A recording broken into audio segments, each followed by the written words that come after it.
Hello everyone. पिछले lecture में हमने बात की थी कि डिजास्टर मैनेजमेंट के बेसिक कीवर्ड्स के बारे में, जिसमें हमने मेनली बात की थी कि हैजार्ड क्या होता है, उसके बारे में समझा, उसके टाइप्स को देखा। और उसके बाद हैजार्ड के बाद हमने देखा वल्नरेबिलिटी क्या होती है, वल्नरेबिलिटी के टाइप्स को हमने देखा। हमने रिस्क के बारे में बात की, हमने कैपेसिटी के बारे में बात की, हमने डिजास्टर के बारे में बात की। तो बेसिक हमने कीवर्ड्स को देखने की कोशिश की, बेसिक कीवर्ड्स क्या होते हैं। तो आज के लेक्चर में हम उसको बात को थोड़ा और आगे बढ़ाते हुए थोड़ा और डेप्थ पे जाएंगे, जिसमें हम डिजास्टर मैनेजमेंट के बारे में जानेंगे। पहले तो हमने कीवर्ड देखे, इस लेक्चर में हम देखेंगे डिजास्टर मैनेजमेंट एग्जैक्टली है क्या, उसको इंडिया में किस परसेप्शन में रखा गया है। इसको आगे बढ़ाते हुए हम आज स्टार्ट करते हैं अपने पहले टॉपिक डिजास्टर मैनेजमेंट से। डिजास्टर मैनेजमेंट के लिए पहले उसकी डेफिनेशन समझना बहुत जरूरी है। तो डिजास्टर मैनेजमेंट की जो डेफिनेशन है ये हमने डिफाइन की थी डिजास्टर मैनेजमेंट एक्ट 2005 पे। इसके पहले कोई ऐसा खास एक्ट नहीं था जो पार्लियामेंट ने बनाया हो जिसपे ये सभी मेथोडोलॉजी या फिर मशीनरी को डिफाइन किया गया हो। 2005 के पहले it was more of executive responsibility की सब मिलजुल के कमिटीज वगैरह के थ्रू इसको कर लेते थे। उसके पहले अप्रोच ये था कि डिजास्टर होने का वेट करते, डिजास्टर होने के बाद हम उस पर रिलीफ मेजर पहुंचाने की कोशिश करते थे। लेकिन 2005 के बाद काफ़ी चीज़ें चेंज हुई। उसके बाद मेथड ये रखा गया कि किस प्रकार से डिजास्टर आने के पहले से ही हम प्रिपेयर रहें और उसके इम्पैक्ट को हम मिनिमाइज कर सकें, जिससे हमारे यहाँ जो लॉस टू ह्यूमन एनवायरनमेंट और जो भी आपकी प्रॉपर्टीज है वो कम से कम हो सके। It was all about mitigation. तो हमने प्रिपेयर्डनेस और मिटिगेशन पे ध्यान देना शुरू किया इस एक्ट के थ्रू। पार्लियामेंट ने इसे 2005 में पास किया गया था, जिसमें बहुत ही डिटेल्ड प्रोविजंस दिए गए। बात करते हैं डिजास्टर मैनेजमेंट के बारे में। The definition of disaster management is given in DM act 2005। Parliament ने इसको पास किया था 2005 में, और इसमें ये लिखा, इसकी डेफिनेशन ये बताई गई है, it is a continuous and integrated process. Continuous मतलब एवर लास्टिंग, हमेशा चलते हुए, और integrated process means it is integration of state level government, central level government, it's local government, all are included in it. Process of planning, organizing and coordinating. These three words are these four words यानी implementing measures. पहले तो plan होना चाहिए, plan के साथ उसमें organisation होना चाहिए, कैसे हम प्लान को एग्जीक्यूट करेंगे। आपस में कोऑर्डिनेशन होना चाहिए, coordination is very important here, और उसका इम्प्लीमेंटेशन भी चाहिए। मतलब प्लान बहुत अच्छा है लेकिन इम्प्लीमेंट ही नहीं हो पा रहा है तो किस मतलब का। तो इसमें चारों प्रोसेस आपकी मिली हुई है, planning, organising, coordinating and implementing measures which are necessary to prevent a disaster. Necessary to prevent a disaster, अगर आप इसको प्रिवेंट कर सकते हैं तो प्रिवेंट अ डिजास्टर, और प्रिवेंट नहीं कर सकते तो रिड्यूस रिस्क, उसके रिस्क को हम कैसे कम करें। या तो प्रिवेंट ही करें, अगर प्रिवेंट नहीं हो सकता है तो रिस्क को कम करें। उसके बाद है कैपेसिटी बिल्डिंग एंड प्रिपेयर्डनेस। ठीक, कैपेसिटी बिल्डिंग की how to cope up with the disaster, और प्रिपेयर्डनेस मतलब उस पर कि कैसे हम उसके लिए प्रिपेयर होकर बैठे हुए, कैसे हमारे साथी कम्युनिटी है उसको प्रिपेयर कैसे होकर बैठी हुई है। Assessing the severity and magnitude of any disaster, मतलब कि डिजास्टर अगर हो रहा है तो कितना सीवियर है और किस मैग्नीट्यूड का है, ये भी हमको एसेस करना है। और उसके बाद हमको फोकस करना है इवैक्यूएशन, जो लोग वहां फंसे उनको निकालना है, रेस्क्यू, जो बच गए हैं उनको सेफ कैंप्स पे पहुंचाना, उनको रिहेबिलिटेट करना, रिलीफ मीन्स जो सडन रिकवरी होगी। सडन रिकवरी मतलब रिलीफ मतलब कि उनकी, जैसे मान लो आपने उनको वहां से बचा लिया तो उनके पास खाने पीने का सामान होना चाहिए, पीने का पानी होना चाहिए, फर्स्ट एड किट होनी चाहिए, ये सब रिलीफ में आएगा। रिहेबिलिटेशन एंड रिकंस्ट्रक्शन, रिहेबिलिटेट मतलब आप कुछ समय के लिए 5 महीने, 1.5 महीने, 2 महीने उनको एक रिलीफ कैंप में रखने की बात करेंगे। और जब वहां से चीजें नॉर्मल हो लगेंगी तो आप खुद कोशिश करेंगे कि चीजें नॉर्मल हो जाए, लोग अपने अपने नॉर्मल लाइफ को रिज्यूम कर लें। ये पूरा जो हमने इसमें बात की, यही पूरा होता है आपका disaster management. It's not about predicting a disaster और knowing about a disaster, it's all about how to coping up with a disaster। मतलब एक बार डिजास्टर हुआ तो उसको पूरी तरीके से हैंडल करते हुए उसके आगे बढ़ जाना और अगले डिजास्टर के लिए वेट करना। और ये नहीं कि अगले डिजास्टर आ रहा है तो सेम तरीके से हिट कर रहा है, अगले डिजास्टर के लिए हम खुद से भी प्रिपेयर रहें कि कैसे हम उसको हैंडल कर सकते हैं। तो इट्स अ इंटीग्रेटेड अप्रोच, पूरी इंटीग्रेटेड अप्रोच को बोलते हैं, जिसको आप लिख लीजिए, मैं डिक्टेट कर देता हूँ। So please write down, disaster management is a continuous and integrated process, is a continuous and integrated process of planning, organizing, coordinating and implementing measures. Planning, organizing, coordinating and implementing measures which are necessary to prevent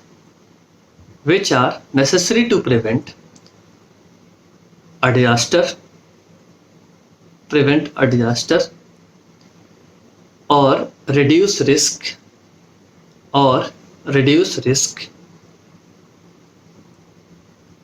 capacity building,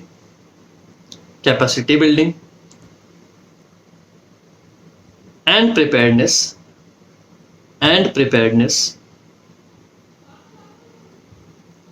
assessing the severity or magnitude,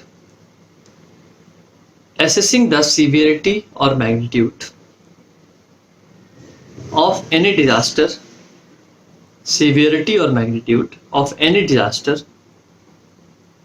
evacuation, rescue, relief,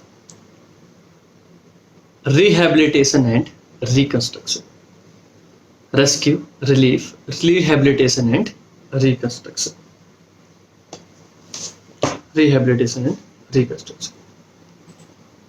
Para change. The disaster management includes, first point, reduce the risk. Second, provide required assistance. Risk कम किया, उसके बाद disaster आया, तो जो भी assistance होगा disaster के पहले और बाद भी, वो हम क्या करेंगे, प्रोवाइड करेंगे. तो provide required assistance. Third, rapid and sustained recovery.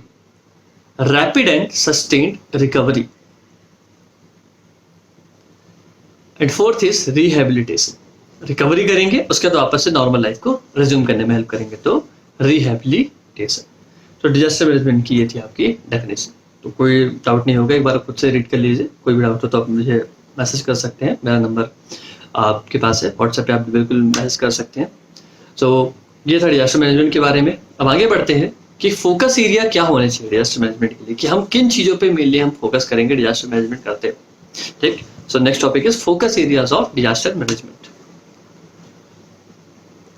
तो इसमें फर्स्ट पॉइंट है प्रिपेयर्डनेस बिफोर डिजास्टर, कि कैसे किसी भी डिजास्टर के आने के पहले हम उसके लिए प्रिपेयर होने चाहिए. और प्रिपरेशन यहाँ पर ये भी है कि जो डिजास्टर आ सकता है हम उसके लिए प्रिपेयर है, ज़्यादा अच्छा रहेगा. For example, if we are in Indore, और इंदौर जो है काफ़ी सिस्मिकली स्टेबल एरिया है, तो अगर हम अर्थक्वेक के लिए तैयार होकर बैठे हुए हैं, ना कि ड्रॉट के लिए.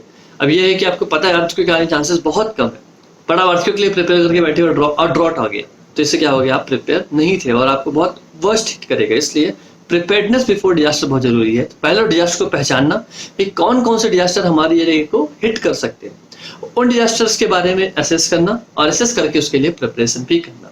तो कम्युनिटी को साथ साथ रिसोर्सेज को भी मोबिलाइज करना उस सबसे. सेकेंड पॉइंट है participation of all the stakeholders. तो स्टेक होल्डर्स का मतलब यहाँ पास है government is also stakeholder, all the departments of the government, people, सभी कम्युनिटी, सभी यहाँ पास क्या होंगे, स्टेक होल्डर्स. सबको यहाँ पास साथ लेके चलना. ये नहीं कि गवर्नमेंट प्रिपेयर्ड, लोगों को नहीं पता करना क्या है. तो यहाँ पास क्या होगा, आपका preparation of participation of all the stakeholder is necessary. Third point है आपका टेक्नोलॉजी अपग्रेडेशन एंड डिप्लॉयमेंट. तो टेक्नोलॉजी अपग्रेडेशन मतलब कि जैसे फायर फाइटर्स है, तो फायर फाइटिंग के लिए हम यूज करते हैं कि हमारा फायर ट्रक होता है जो स्पॉट पे पहुंचता है और वहाँ पास पानी मार के उसको रोकने की कोशिश करता है. But the technology is upgrading and we are now using robots. The robotics has entered into this area and we are using robots to fight fires. तो robots से एक हेल्प ये मिलती है कि आप उन एरियाज पे जाके आग को काबू कर सकते हो जहाँ पास ह्यूमन का जाना बहुत मुश्किल है. तो ये एक तरीके से टेक्नोलॉजी अपग्रेडेशन है, उसको डिप्लॉयमेंट होना चाहिए उन एरियाज में जहाँ पास ये नेसेसरी है. जैसे फायर फाइटिंग बहुत इंपॉर्टेंट है. नेक्स्ट है आपका information as a tool. Information as a tool कैसे, जैसे आप लोग मान लीजिए कि अर्थक्वेक आया है, तो उसमें फर्स्ट स्टेप क्या होना चाहिए कि आपको एक ओपन एरिया में जाने की कोशिश करनी चाहिए जहाँ पास बिल्डिंग्स कम हो, खुला मैदान होना चाहिए. अगर खुला मैदान में आप नहीं पहुंच सकते हैं तो पास में जो भी टेबल पड़ा हो उसके नीचे चाहिए. उसमें 3 स्टेप्स होते हैं. पहला, आप टेबल के नीचे जाइए, फर्स्ट स्टेप. सेकंड, आप टेबल के किसी भी पाई को पकड़ लीजिए और डिजास्टर को ढक लीजिए जिससे आपके ऊपर कोई भी हैवी चीज नहीं गिरे। तो ये एक इन्फॉर्मेशन जो हमारे लिए टूल है कि कैसे भी किसी भी डिजास्टर से हम बच सकते हैं। It is a tool regarding how to escape from a disaster. So यहाँ पास ये बहुत इंपॉर्टेंट है। नेक्स्ट है आपका understanding the link between disaster and development. ये बहुत इंपॉर्टेंट है यहाँ पे कि डेवलपमेंट जैसे जैसे बढ़ेगा वैसे ही आपका डिजास्टर की चांसेस भी बढ़ेंगे। जैसे हमने कॉजेज ऑफ डिजास्टर पढ़े थे, उसमें हमने देखा था कि क्लाइमेट चेंज ये सब चीजें हैं। तो उसमें ये है कि जैसे अगर आपने डेवलप किया, एक रूरल एरिया है जो खुला हुआ एरिया है, वहां पास अर्थक्वेक आएगा तो लोगों को कम प्रॉब्लम होगी। लेकिन जैसे ही आप एक अर्बन एरिया में जाएंगे, हाई राइज बिल्डिंग्स है, यहाँ पास डेंसिटी ज्यादा है लोगों की, तो वहां पास ज्यादा तकलीफ होती है। इसलिए जैसे जैसे डेवलपमेंट हो उसी हिसाब से डिजास्टर के लिए प्रिपेयर भी रहना चाहिए। नेक्स्ट है collecting specific programme for management of natural disaster. ये बहुत अच्छी चीज है जिसको सच में इंक्लूड करने की जरूरत है, जिसमें कुछ प्रोग्राम्स हैं जिनको इंक्लूड करना चाहिए डिजास्टर मैनेजमेंट के लिए भी। जैसे फॉर एग्जांपल बहुत सिंपल सा रहेगा आपका प्रधानमंत्री कृषि सिंचाई योजना। तो प्रधानमंत्री कृषि सिंचाई योजना का हम यूज ड्रॉट एरियाज में बहुत अच्छे से कर सकते हैं, जिससे हम ड्रॉट को फाइट करने के लिए काफी कुछ यूज कर सकते हैं। और दूसरा है आपका मनरेगा को हम बहुत जगह यूज कर सकते हैं, जैसे साइक्लोन्स के टाइम पे शेल्टर्स बनाने के लिए, कैंप्स बनाने के लिए बहुत जगह यूज करते हैं। MNREGA and Fasal Bima Yojana are very important specific program that can be used for management of natural disasters. अगला है आपका forecasting and warning about disaster using latest technology. So जितनी भी टेक्नोलॉजी हमको अपग्रेड करना चाहिए डिजास्टर के बारे में जानने के लिए। जैसे अर्थक्वेक को प्रेडिक्ट करना तो नियरली इम्पॉसिबल है। जैसे सुनामी, तो इंडियन ओशन में हमने बहुत सारे अपने रिसेप्टर्स लगा रखे हैं कि जैसे ही वहां पर सुनामी का थ्रेट आएगा तुरंत मेन स्टेशन पे आएगा और वहां से लोगों के पास थ्रेट पहुंच जाएगा कि सुनामी आने वाला है, वहां से इवैक्यूएट करें। तो एक तरीके से हम फोरकास्टिंग सिस्टम और वार्निंग सिस्टम को बहुत ज्यादा स्ट्रॉन्ग कर सकते हैं। बहुत सारे ऐसे डिजास्टर्स हैं जो लॉन्ग टर्म है, जो ओवर मंथ्स आते हैं, जैसे फ्लड हो गया, ड्रॉट आ गया, तो इन सब को हैंडल करने के लिए हम अपने फोरकास्टिंग टेक्निक्स को बहुत अच्छे से यूज कर सकते हैं। अगला आपका considering disaster management as a continuous part of developmental planning. ये बिल्कुल सही है, क्योंकि जितने भी डेवलपमेंट हो, जो भी आपके बिल्डिंग्स बने, हाई राइज बिल्डिंग्स बने, जो भी आपके प्लानिंग हो, वो इस हिसाब से हो कि अगर कल वहां ऐसा एक डिजास्टर आता है तो हम कैसे हैंडल करेंगे। तो इट्स ऑल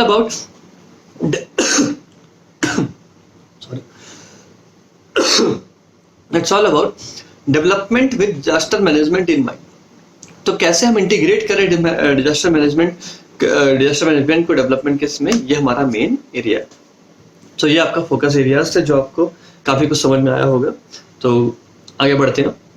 आगे है आपका वे ऑफ डिजास्टर मैनेजमेंट, जिसमें फर्स्ट है आपका ट्रेडिशनल अप्रोच और सेकंड है आपका प्रोग्रेसिव अप्रोच।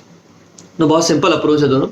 तो ट्रेडिशनल अप्रोच जो हम पहले फॉलो कर रहे थे, अभी भी काफी हद तक इसको फॉलो करते हैं, लेकिन ये मेनली शुरू से हम इंडिया में 2005 की भी पहले बहुत अच्छे से इसी फॉलो कर रहे थे। तो ट्रेडिशनल अप्रोच जो है इसको बोलते हैं, इस अप्रोच में डिजास्टर को एक एक्सेप्शन माना जाता है। मतलब डिजास्टर आना बहुत मुश्किल है, उसमें ये बोलते हैं कि डिजास्टर नहीं आएगा, हम यही मान चलते हैं डिजास्टर नहीं आएगा। लेकिन अगर आ गया तो, बहुत अच्छा क्वेश्चन है कि अगर आ गया तो इसमें हम क्या करते हैं, आ जाने तो कोई दिक्कत नहीं। एक बार जब डिजास्टर आ जाएगा तो हम क्या करेंगे, जो लोग अफेक्टेड हैं क्या पहुंचाएंगे, रिलीफ। इसलिए क्या है, it is also called the relief centric approach. तो काफी हद तक समझ में आया होगा आपको कि it is not about preparing for a disaster. इसमें हमारा यही मोटिव है कि डिजास्टर नहीं आएगा, हम ये मान के रखेंगे डिजास्टर नहीं ही आएगा। अगर आ ही गया तो हम क्या करेंगे, उसमें जो लोग अफेक्ट होंगे उनको रिलीफ पहुंचा देंगे। तो इस केसेस में कैजुअलिटी बहुत ज्यादा होती है, प्रॉब्लम बहुत ज्यादा हो जाती है, और ये हमारा शुरू से यही अप्रोच चला आ रहा था, लेकिन इसमें प्रॉब्लम बहुत थी। तो अब इसके बाद फिर हमने नया अप्रोच लाने की कोशिश की, इसको बोलते हैं प्रोग्रेसिव अप्रोच। और जो आपको सामने साइकिल दिख रही है, इसका नाम है डिजास्टर मैनेजमेंट साइकिल। तो प्रोग्रेसिव अप्रोच इसलिए इंपॉर्टेंट है क्योंकि इसमें डिजास्टर आने का हम वेट नहीं करते। सबसे मेन चीज ये, we are not waiting about disaster की डिजास्टर आ जाए फिर हम उसको मैनेज करेंगे। इसमें यह है कि हम डिजास्टर के आने के बहुत पहले से प्रिपेयर्ड रहेंगे। जैसे इसमें अगर आप देखिए तो इसमें हम चार्ट को नंबरिंग करते हैं। फर्स्ट चीज ये है, एक एक वर्ड को हम समझेंगे, ये बहुत इंपॉर्टेंट है आपका डिजास्टर मैनेजमेंट साइकिल के लिए। जिसमें जो फर्स्ट स्टेप है वो है आपका मिटिगेशन। इसको मैं नंबर 1 दे देता हूँ, मिटिगेशन। तो मिटिगेशन में क्या है आपका, प्रिवेंशन एंड रिस्क रिडक्शन। दो बहुत इंपॉर्टेंट फीचर, प्रिवेंशन और रिस्क रिडक्शन। तो रिस्क हमने बोला था वल्नरेबिलिटी मल्टीप्लाई बाय हजार्ड, तो हम हजार्ड को तो कम नहीं कर सकते, तो वल्नरेबिलिटी कम कर सकते हैं। तो रिस्क कितना कम किया जा सकता है और उसको प्रिवेंट करने की कितनी कोशिश की जा सकती है, इसी को हम बोलते हैं मिटिगेशन। तो हम पूरी कोशिश करेंगे कि हजार्ड को कैसे मिटिगेट कर सके। उसके इफेक्ट को कितना ज़्यादा कम कर सके, कितना ज़्यादा हम कम कर सकते हैं। जैसे अर्थक्वेक है तो अर्थक्वेक प्रोन बिल्डिंग्स बना के हम मिटिगेट कर सकते हैं, उसको हम प्रिवेंट तो नहीं कर पा रहे बट रिस्क को हम क्या कर रहे हैं, रिस्क को रिड्यूस कर रहे हैं। ठीक, इसके बाद हम दूसरी चीज़ करते हैं प्रिपेयर्डनेस। रिस्क को हम मिनिमम कर चुके हैं कि हमने रिस्क कम कर दिया, लेकिन अब भी अगर डिजास्टर आएगा तो अब क्या करना है, हम प्रिपेयर रहेंगे डिजास्टर के लिए। तो सेकंड वेरी मोस्ट इंपॉर्टेंट है इसमें प्रिपेयर्डनेस। आप प्रिपेयर होकर हम बैठे हुए हैं, क्या अब आने दो, हम प्रिपेयर हैं, अब आने दो, अब आगे जो डिजास्टर आएगा तो देखेंगे। So these are pre disaster process. कौन कौन सी, मिटिगेशन एंड प्रिपेयर्डनेस। कि डिजास्टर आने के पहले हमने प्रिपेयर कर लिया खुद को कि आएगा तो हम इसको क्या करेंगे, पहले मिटिगेट करेंगे, उसमें प्रिवेंशन करेंगे, प्रिवेंट नहीं हुआ है तो रिस्क को रिड्यूस करेंगे, और सेकंड हम काम कर रहे हैं उसके लिए प्रिपेयर्ड होकर बैठे हुए। अब आ गया disaster, finally disaster has happened. Hazard था, हजार्ड से डिजास्टर हो गया। जैसे डिजास्टर होगा तो हमको फर्स्ट क्या करना पड़ेगा, रिस्पॉन्स। अब ये पोस्ट डिजास्टर स्टेप्स चालू हो चुके हैं। प्री डिजास्टर में हमने क्या किया, मिटिगेशन और प्रिपेयर्डनेस। पोस्ट डिजास्टर में हम आ गए, पहला चीज है हमारा रिस्पॉन्स। तो रिस्पॉन्स में हम क्या करेंगे, सबसे पहले हम क्या करेंगे, रिस्पॉन्स में रेस्क्यू करेंगे।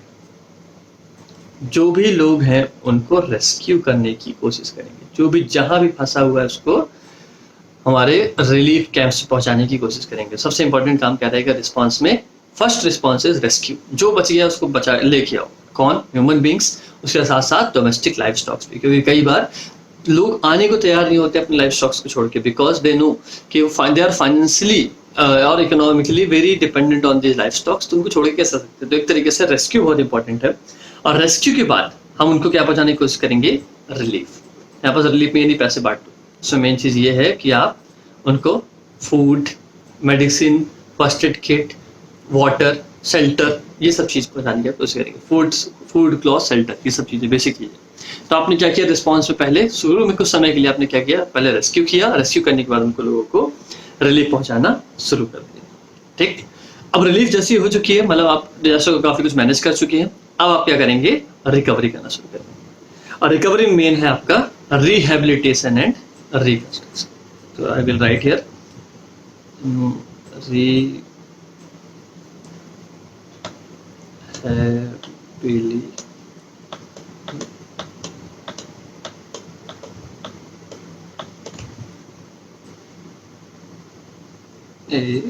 ATION,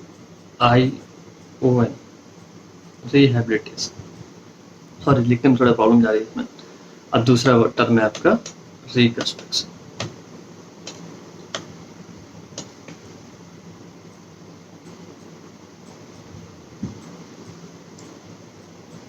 reconstruction. सो रिकवरी की ये दोनों स्टेप्स हैं। पहला है रिहेबिलिटेशन, मतलब उनको सेफ जगह पे पहुंचाना, उनको बेसिक चीज़ें, बेसिक नीड्स को फुलफिल करना, ये मेन चीज़ है रिहेबिलिटेशन के लिए। और उसके बाद रिकंस्ट्रक्शन है। इसमें मेन वर्ड यूज किया गया है गवर्नमेंट ऑफ इंडिया के द्वारा, बिल्ड बैक बेटर। मतलब हमको मालूम है डिजास्टर आया है तो बाद में फिर भी आ सकता है, तो इस बार ऐसा बनाना है कि उससे क्या होगा, हमारा फर्स्ट स्टेप वापस से आ जाएगा। कौन सा, प्रिवेंशन और रिस्क रिडक्शन। तो वल्नरेबिलिटी कम करने के लिए हम क्या करेंगे, बिल्ड बैक बेटर करेंगे, मतलब पहले से ज़्यादा अच्छा प्रिपेयर करेंगे, ज़्यादा अच्छा घर बनाएंगे, जिससे वो आगे आने समय पे हमको वापस परेशान नहीं करे। अर्थक्वेक आया, अर्थक्वेक से घर टूट गया, इस बार ऐसा घर बनाएंगे कि अर्थक्वेक से वो प्रोन हो, अर्थक्वेक प्रोन बिल्डिंग हो। अगली बार जब भी अर्थक्वेक आएगा तो आपको दिक्कत ही नहीं होगी, आपको सोचना ही नहीं पड़ेगा। तो यहाँ पास क्या जाएगा आपका रिहेबिलिटेशन, जो आपका मेन चीज बेसिक चीजें रहेंगी। उसके बाद फिर आपका रिकंस्ट्रक्शन, मतलब वापस से नॉर्मल लाइफ को रिज्यूम करने के लिए। तो यहाँ पास हम क्या करेंगे, बिल्ड बैक बेटर। इसमें मेनली क्या है, डेवलपमेंटल अप्रोच। ठीक, like for example Bhuj earthquake के बाद भुज को ऐसा डेवलप किया गया, ऐसा डेवलपमेंट लाया गया उसमें, को गुजरात मॉडल, भुज मॉडल हो गया। उसमें मेनली हमने अर्थक्वेक प्रोन बिल्डिंग से बनाए, जिससे आगे वाले समय पे हम इसको वापस से हैंडल कर सके सिचुएशन को। तो ये आपका प्रोग्रेसिव अप्रोच है, जिसमें हम क्या कर रहे हैं कि डिजास्टर होने के पहले भी हम प्रिपेयर है, डिजास्टर होने के बाद हम बहुत तेजी से रिस्पॉन्स कर रहे हैं। तो it is a mixture of both the things. It is much better process, इसके लिए ever continuing, ever lasting process के लिए हमको कंटिन्यूसली तैयार रहना पड़ता है। तो ये आपका मेन मॉडल था, जिसको बोलते हैं disaster management cycle. So I hope आपको समझ में आया होगा। तो मैं इसके डेफिनेशंस लिखवा देता हूँ आपको, और आपको इसके बारे में एक्सप्लेन कर देता हूँ ये सारी चीज़ें हैं क्या। ठीक, तो डेफिनेशन लिखेंगे, इसमें डेफिनेशन लिखेंगे करके, तो आप नोट डाउन कीजिए। Okay, so write down the definition of mitigation first. Okay, write down. Mitigation means to reduce the severity of to reduce the severity of human and material damage caused by the disaster. Human and material damage caused by the disaster. Human and material damage caused by the disaster.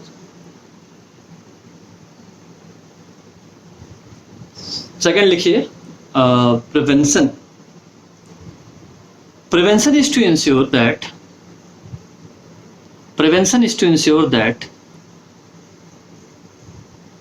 human actions or natural phenomena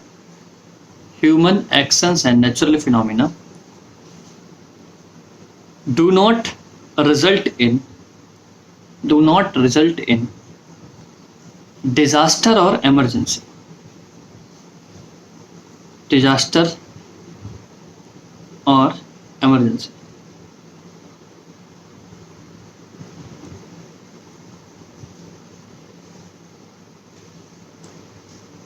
Primarily prevention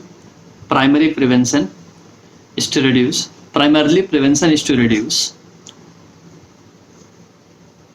the risk of the event. Reduce the risk of the event. अब लिख लीजिए preparedness के बारे में. What is preparedness? एक एक word को हम एक्सप्लेन कर रहे हैं इसमें. प्रिपेयर्डनेस लिखिए, this means knowledge and capacities. This means knowledge and capacities developed by all the stakeholders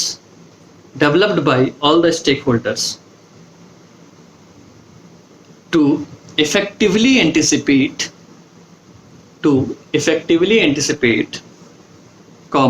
respond, recover from the hazardous condition.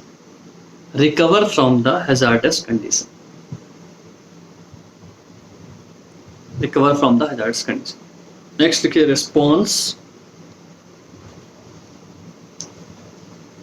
Response means the provision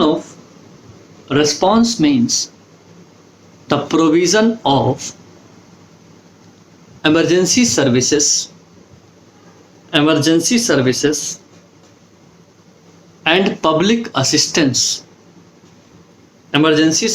and public assistance. Just after a disaster,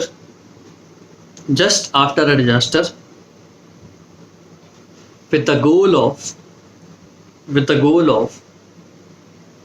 first point, saving life. Second, reducing health effect. Third, public safety. And fourth, subsistence needs.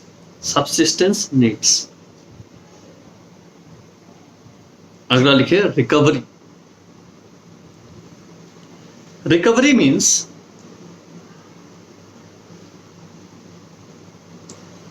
restoration and improvement of